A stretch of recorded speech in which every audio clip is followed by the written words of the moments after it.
آج بھی جتنے غیر مسلم مسلمان ہو رہے ہیں نا، اس میں سے 95% سے زیادہ کرسچنز ہیں، کیونکہ ان کے لیے اسلام میں اٹریکشن ہے نا، اسلام حضرت عیسیٰ کی تعریف کرتا ہے. پھر قرآن میں اللہ فرماتا ہے کہ یہ ان کے انریزالوڈ ایشوز کو بھی ایڈریس کرتا ہے قرآن، عقلی دلائل کے ساتھ ان کے فاسد نظریات کا رد کرتا ہے.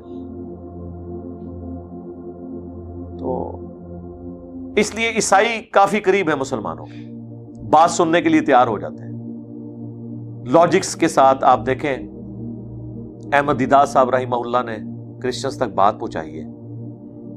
کہاں شخص کباڑیے کی دکان پہ جاب کرنے والا، ٹھیک ہے جی، ینگ ایج میں وہاں شفٹ ہو گئے ہوئے تھے اپنے والد کے ساتھ. ویسے تو بیسیکلی تو انڈین تھے، اردو ان کی مدر ٹنگ تھی.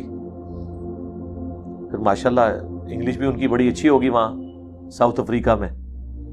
عیسائی پادری آ کے دعوت دیا کرتے تھے، جس طرح ہماری تبلیغی جماعتیں جاتی ہیں دعوت دینے کے لیے، تنگ کرتے تھے. تو انہوں نے پھر انجیل پڑھنی شروع کی.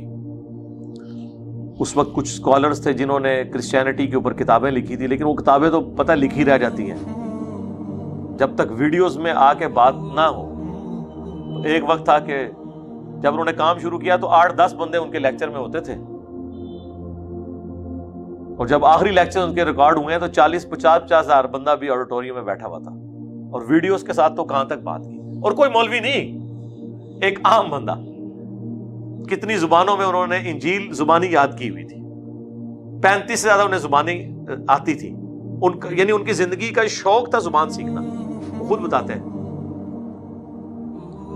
وہ ہیبرو لینگویج میں پڑھتے تھے آیت انجیل کی، پھر انگلش میں پڑھتے تھے، اور انہیں یہ بھی پتا تھا کہ انگلش میں اس کا جو ترجمہ کیا ہوا ہے نا ان الفاظ کے ساتھ کیا ہوا ہے، عربی میں اس طرح کیا ہوا ہے، لیٹن میں یوں کیا ہوا ہے.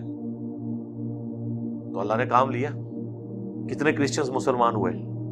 پھر اسی مشن کو ڈاکٹر ذاکر نائک لے کے چلے ہیں. ڈاکٹر ذاکر نائک جو کچھ بیان کر رہے ہیں نا، یہ ساری ویلیو ایڈیشن احمد دیدات کی ہے. اس کا ثبوت یہ ہے کہ آپ ڈاکٹر ذاکر نائک کی تقریریں سنیں، اس کے بعد احمد دیدات صاحب کی ویڈیوز لگائیں، الفاظ تک بھی ڈاکٹر ذاکر نائک نے نا ان کے رٹے ہوئے ہیں. لیکن پھر ڈاکٹر ذاکر نائک نے ویلیو ایڈیشن کی ہے کہ انہوں نے ہندوؤں کی کتابوں سے بھی توحید کے اوپر کام کیا.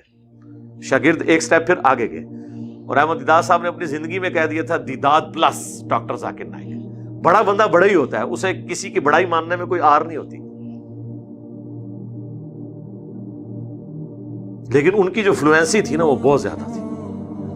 احمد دیدات صاحب جس طرح بولتے تھے نا اور چیلنجنگ انداز میں، وہ سٹائل آپ کو ڈاکٹر ذاکر نائک میں اس طرح نظر نہیں آئے گا. ان کی زبان میں تھوڑی بہت لکنت بھی ہے.